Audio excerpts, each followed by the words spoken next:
में से एक यौगिक नहीं है। तो देखिए यहाँ पे यौगिक नहीं है। यौगिक किसे कहते हैं? जो दो से अधिक परमाणुओं से मिलकर बने होते हैं। तो देखिए चीनी, साधारण लवण, प्लास्टर ऑफ पेरिस या हीरा। तो इसमें से कौन सा ऐसा है जो लवण नहीं है? तो आपको बता दें हीरा जो है एक एलिमेंट होता है, यानी तत्व होता है, इसलिए लवण नहीं है। चलिए क्वेश्चन नंबर 2 की ओर बढ़ते हैं हम लोग। अफीम प्राप्त होती है। अफीम प्राप्त होती है तो अफीम किससे प्राप्त होती है? कोफिया अरेबिका से, कैनाबिस सटिवा से, थियासेंसिस से या पापावर सोमनीफेरम से। तो अफीम जो होता है वो पापावर सोमनीफेरम से होता है। तीसरा नंबर क्वेश्चन, बीज अंकुरण के दौरान निम्न में से क्या घटित होता है? बीज का जब अंकुरण होता है तो निम्न में से क्या घटित होता है? तो चलिए इसको देखते हैं आगे। तो बीज जब अंकुरण होता है तो उसमें क्या घटित होता है? तो देखिए लिखा क्या है, इसका वजह ऊष्मा का विमोचन होता है। चलिए क्वेश्चन नंबर 4 की ओर बढ़ते हैं। पक्षियों की उत्पत्ति होती है। तो पक्षियों की उत्पत्ति कहाँ से होती है? तो चौथा नंबर सवाल है हमारा, क्या लिखा है? नॉन कॉर्डेटा से, सरीसृप से, उभयचर से या मछली से। तो पक्षियों की उत्पत्ति जो होती है वो होती है हमारे सरीसृप से यानी सांप से। अगला क्वेश्चन, चलिए अगला क्वेश्चन हमारा 5वां नंबर देखते हैं। चलिए फटाफट हम रिवीजन करते हैं इसको। 5वां नंबर क्वेश्चन, अगला नंबर क्वेश्चन है, वह व्यक्ति जिसमें दोनों प्रतिरक्षी होते हैं पर कोई प्रतिजन नहीं होता, किस ब्लड ग्रुप से संबंधित होता है? देखिए कोई प्रतिजन मतलब एंटीजन नहीं होता है तो उसको कौन सा प्रतिरक्षी ग्रुप में रखते हैं? तो हमारा जो सवाल 5वां है, 5वां का आंसर होगा डी, यानी ओ प्रकार का जो ग्रुप होता है उसमें। आपको जानते हैं कि ब्लड का ग्रुप तो जानते हैं, ठीक है, और ओ को हम लोग क्या बोलते हैं? तो इसे यूनिवर्सल डोनर भी कहा जाता है, यूनिवर्सल डोनर कहा जाता है, ठीक है। आप इसे भी याद रखिए, ये इससे भी सवाल बनते हैं। अब आगे बढ़ते हैं, चलिए क्वेश्चन नंबर 6 पर आइए। रेडियो एक्टिव पदार्थ द्वारा क्या उत्सर्जित नहीं होता है? तो रेडियो एक्टिव जो भी पदार्थ है उससे क्या उत्सर्जित नहीं होता है? तो ये क्वेश्चन नंबर हमारा 6, इसका आंसर होता है प्रोटॉन उत्सर्जित नहीं होता है, जिससे रेडियो एक्टिव पदार्थ है, ठीक है। और ये आपको बता दें प्रोटॉन जो होता है एक धनात्मक कण होता है, ठीक है, धनात्मक होता है। और परमाणु के नाभिक में प्रोटॉन और न्यूट्रॉन होते हैं, ठीक है। और क्या, अल्फा किरण, बीटा किरण विद्युत चुम्बकीय तरंगें नहीं होती। तो ठीक है, तो ये ऐसे आप याद रखिए। क्वेश्चन नंबर 7 पे आइए। पदार्थ का वह जड़त्व किस भौतिक राशि को मापता है? पदार्थ का जड़त्व किस भौतिक राशि को मापता है? तो क्वेश्चन नंबर हमारा 7 है, तो इसका आंसर सही जवाब होगा द्रव्यमान को। पदार्थ का जड़त्व किसे मानता है? तो द्रव्यमान को। चलिए अब आगे बढ़ते हैं। आज का हमारा जो अगला क्वेश्चन है, अगला क्वेश्चन हमारा है 7 नंबर, ये तो हो गया, सॉरी 8 नंबर का। जी का मान क्या है? तो जी का मान कई बार एग्जाम में पूछ लिया जाता है, तो ये आपको याद रखना बहुत ही जरूरी है। तो जी का मान होता है ए, यानी 6.7 इंटू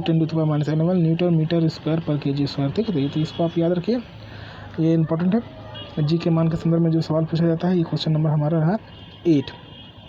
अब चलते हैं क्वेश्चन नंबर 9 की ओर। पृथ्वी के द्रव्यमान की गणना सर्वप्रथम किस वैज्ञानिक ने किए थे? तो पृथ्वी के द्रव्यमान की गणना जो है वो मैंने किसने किए थे? तो वो किए थे कैवेंडिश से, हेनरी कैवेंडिश ने। तो आप इसको जरूर याद रखिए।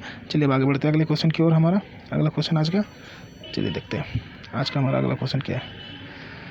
अच्छा है, स्वस्थ मनुष्य का डायस्टोलिक दबाव कितना होता है? डायस्टोलिक दबाव कितना होता है एक स्वस्थ व्यक्ति का? क्वेश्चन नंबर हमारा 10 पूछा गया हमसे, तो इसका जो है होता है 80 होता है। कितना होता है? 80 होता है। इसके साथ ही चलिए आपको कुछ इसमें फैक्ट बता दें। डायस्टोलिक दबाव 80 होता है। मनुष्य का जो सिस्टोलिक प्रेशर बोलेगा, अगर आपसे पूछ ले सिस्टोलिक प्रेशर, ये भी कई बार एग्जाम में पूछ लिया जाता है, तो वो होता है 120 होता है, ठीक है। और आपको ये बताते हैं कि जो सिस्टोलिक में ब्लड प्रेशर हो बोल सकते हैं आप इसको, ठीक है। अब आगे बढ़ते हैं। अगला क्वेश्चन हमारा, कौन सी वनस्पति परजीवी पोषण प्रदर्शित करती है? परजीवी पोषण कौन ये करता है? कौन सा ऐसा वनस्पति जो करता है? तो पहला है म्यूकर, ठीक है। क्या करता है परजीवी? ये वो शो करता है। ये क्वेश्चन नंबर हमारा 11 था। म्यूकर के बारे में बता दें, आपको ये भी याद रखना चाहिए कि शैवाल के अध्ययन को क्या कहते हैं? शैवाल का अध्ययन कहते हैं फाइकोलॉजी, ठीक है, फाइकोलॉजी, ठीक है, आप इसको याद रखें। और शैवाल जो होते हैं ये पर्णहरित होते हैं, इसमें हरा रंग का नहीं होता है, और इसमें क्या होता है संवहन उत्तक भी नहीं होता है, ठीक है। अब चलिए आगे बढ़ते हैं। 12 नंबर, एक्स किरणें किसको पार नहीं कर सकती? तो एक्स किरणें किसको पार नहीं कर सकती? 12 नंबर ये है हमारा, अस्थि को एक्स किरणें पार नहीं कर सकती। कई बार सवाल पूछता है एक्स किरणों का आविष्कार किसने किया था या किसने खोजा था? एक्स किरणों को था जिसका नाम है आपका, एक्स किरणों को जिसमें खोजा था रोंजन है ना, रोंजन वो जो रोंटगन लिखा रहता है, रोंजन है, ठीक है। और इसके साथ इसको टूटी फूटी आंधियों की जांच के लिए करता है। इसका परिसर कई बार पूछ लेता है। परिसर होता है इसका 10⁻⁻10 मीटर टू 10⁻⁸ मीटर तक होता है, ठीक है। इसकी अगर आवर्ती पूछ दे तो आवर्ती इसका कितना होता है? 10⁻18 से लेकर 10⁻16 तक इसकी आवर्ती होती है। चलिए अब आगे बढ़ते हैं। अगला क्वेश्चन, अगला क्वेश्चन हमारा है 13 नंबर का, पॉजिट्रॉन की खोज किसने की थी। हमसे सवाल पूछा जा रहा है पॉजिट्रॉन की खोज किसने की थी। तो 13 नंबर का सवाल है, तो इसकी खोज की थी एंडरसन ने, ठीक है। रदरफोर्ड, थॉमसन, ये सब तो आप जानते ही होंगे, एंडरसन ने खोजी थी। तो चलिए क्वेश्चन नंबर हमारा 13 हो गया। और अगर आपसे पूछ दे कोई कि चैडविक ने क्या ढूंढा था या रदरफोर्ड ने था, तो रदरफोर्ड जो है इन्होंने प्रोटॉन ढूंढा था, ठीक है। और थॉमसन जो थे इन्होंने क्या ढूंढा था, तो थॉमसन ने इलेक्ट्रॉन ढूंढा था। और चैडविक जो है, चैडविक ने क्या ढूंढा था, ये भी आपसे पूछा जा सकता है, तो आप इसको याद कर लें।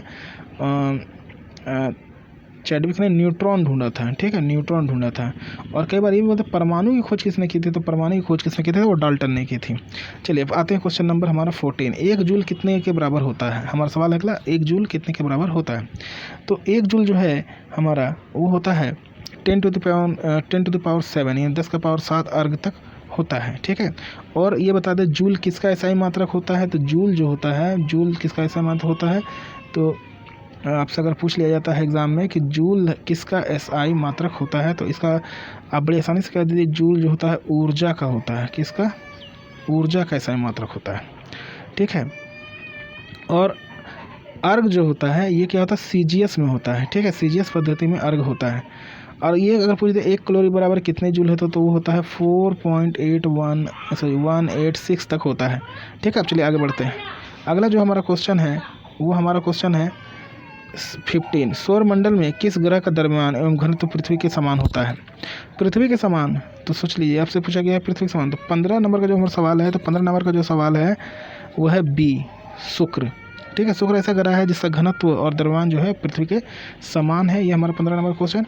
चलिए अब फटाफट चलते हैं क्योंकि आज हमें 25 क्वेश्चन करना है इस वीडियो में। अगला क्वेश्चन हमारा है 16वां नंबर, चंद्रमा को पृथ्वी के चारों ओर एक बार घूमने में निकटतम कितना समय, मतलब चंद्रमा जो है वो पृथ्वी के एक चक्कर लगाने में उनको कितना समय लगता है। तो ये हमारा है क्वेश्चन नंबर 16। और 16 का सही जवाब है वो है हमारा 27 दिन 7 घंटे 43 मिनट और 11.14 सेकंड है, सॉरी 4 सेकंड। तो इतना हमारा समय लग जाता है, ठीक है। चलिए अब इसके बाद आगे हम आगे बढ़ते हैं। और अगर आपको पृथ्वी को बोला जाए कि सूर्य का कितना, तो आपको पता ही होगा पृथ्वी जो है सूर्य का चारों ओर जो पृथ्वी हमारा है, पृथ्वी सूर्य का जो कितना 365 दिन 6 घंटे में लगाता है। ये आपको याद रखना है, ठीक है, 365 दिन 6 घंटे में। अब आगे चलते हैं। हम क्वेश्चन नंबर 17, सूर्य अस्त होते समय लाल क्यों दिखाई देता है। अब देखिए ये सवाल पूछ दिया है कि सूर्य जब अस्त होता है तो वो लाल क्यों दिखाई पड़ता है। तो इसका सही जवाब है जो 17 का हमारा क्वेश्चन पूछा है वो बी है, प्रकिरणन के, प्रकाश के प्रकिरणन के कारण ऐसा होता है, ठीक है। ये हमें लाल दिखाई देता है। कई बार ऐसे सवाल पूछ देगा सूर्योदय से कुछ देर पहले सूर्योदय के बाद किससे दिखाई देता, तो भी होगा। फिर प्रतिध्वनि हम प्रकाश के परावर्तन के कारण सुनते हैं। कई प्रतिध्वनि अगर आपसे पूछ लिया तो वो परावर्तन होगा, ठीक है। प्रतिध्वनि पूछ लिया तो आप प्रकाश का परावर्तन हो जाएगा। और आपसे अगर पूछ लिया कि प्रतिध्वनि होने की न्यूनतम दूरी कितनी होनी चाहिए प्रतिध्वनि की, तो वो होना चाहिए 16.6 मीटर का होना चाहिए। और तारा क्यों टिमटिमाता है, तो वो होता है अपवर्तन के कारण। तारन जो टिमटिमाता है वो अपवर्तन के कारण। तो आपका यहीं से कितना सारा क्वेश्चन बन जा रहा है। चलिए अब नेक्स्ट बढ़ते आगे हम लोग। सन्यता की एसआई इकाई क्या है। सन्यता की इकाई क्या है, अगर आपको पता है फटाफट बताइए। ये होता है हमारा ये पॉइज है ना, क्या होता है इसका, पॉइज होता है सन्यता का। और पॉइज, ठीक है, सन्यता का एसआई यूनिट होता है पॉइज। और पास्कल होता है किसका, तो दाब का होता है, आपको पता ही होगा, है ना। तो इस भी आप याद रखें, ये भी कभी बार पूछ लेता है। अब नेक्स्ट हम लोग आगे बढ़ते हैं अगले क्वेश्चन की ओर। चलिए 19 नंबर का एक सवाल हमारे पास आ गया। अब चलिए देखते हैं 19 नंबर, एक गेंद को क्षितिज से कितने कोण पर फेंके कि यह अधिकतम क्षैतिज दूरी तय कर सके, ठीक है। 19 नंबर का हमारा सवाल है कि एक गेंद को क्षितिज से कितने कोण पर फेंके। तो 19 नंबर का जो सवाल है इसका सही जवाब है ऑप्शन डी, यानी 45 डिग्री पर। अगर हम 45 डिग्री पर फेंकेंगे तो क्या होगा, अब अधिक दूरी तय कर पाएगा। अब चलिए आगे बढ़ते हैं। आज का जो है हमारा 20वां नंबर का सवाल, चलिए देखते हैं 20वां नंबर का सवाल। सबसे पहला सवाल क्या है, सबसे अधिक प्रत्यास्थता का गुण किस में होता है। तो हमारा 20 नंबर का सवाल है कि प्रत्यास्थता का गुण सबसे अधिक किस में होता है। तो इसका सही जवाब है डी, यानी शीशा में। अगला क्वेश्चन है, उच्च तापक्रम को मापने वाले यंत्र को क्या कहते हैं। तो उच्च तापक्रम को मापने वाले यंत्र को हम लोग कहते हैं वो है पायरोमीटर। सूर्य की उष्मा इसी में नापी जाती है। आगे बढ़ते हैं, आज हमारा 22वां नंबर सवाल पर हम लोग पहुँच गए हैं। तो चलिए देखते हैं 22वां नंबर सवाल में। यदि कोई व्यक्ति दूर की वस्तुओं को स्पष्ट नहीं देख सकता तो उसकी दृष्टि दोष क्या है। अगर कोई व्यक्ति दूर की दृष्टि को स्पष्ट नहीं देख सकता है तो वो है निकट दृष्टि दोष, जिसको मायोपिया भी कहते हैं। नेक्स्ट क्वेश्चन है हमारा 23 नंबर का। चलिए हम देखते हैं कि किसी चालक के सिरों के विभवांतर के और उसमें बहने वाली धारा के समानुपाती होता है, यह नियम किसका है? तो 23 नंबर का ये है ओम का नियम है, आप इसे याद रखें। नेक्स्ट हमारा 24 नंबर का आज का सवाल है और 25वां आज हम ले लेते हैं, इसके बाद नेक्स्ट वीडियो में आगे करेंगे।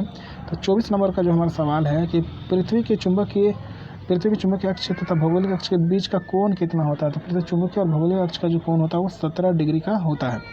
लास्ट हमारा आज का क्वेश्चन है 25, लेंज का नियम है। तो लेंज का नियम जो है वो क्या है? तो लेंज का नियम है वह ऊर्जा संरक्षण का नियम, ठीक है। एक द्रव्यमान संरक्षण होता है तो लेंज का नियम। तो आशा है कि आज का वीडियो आपको समझ में आया और हम इसी तरह से अन्य बहुत सारी किताबों का हम लोग रिवीजन करते रहते हैं। तो चलिए, आपको अगर पसंद आया तो लाइक शेयर सब्सक्राइब कीजिए।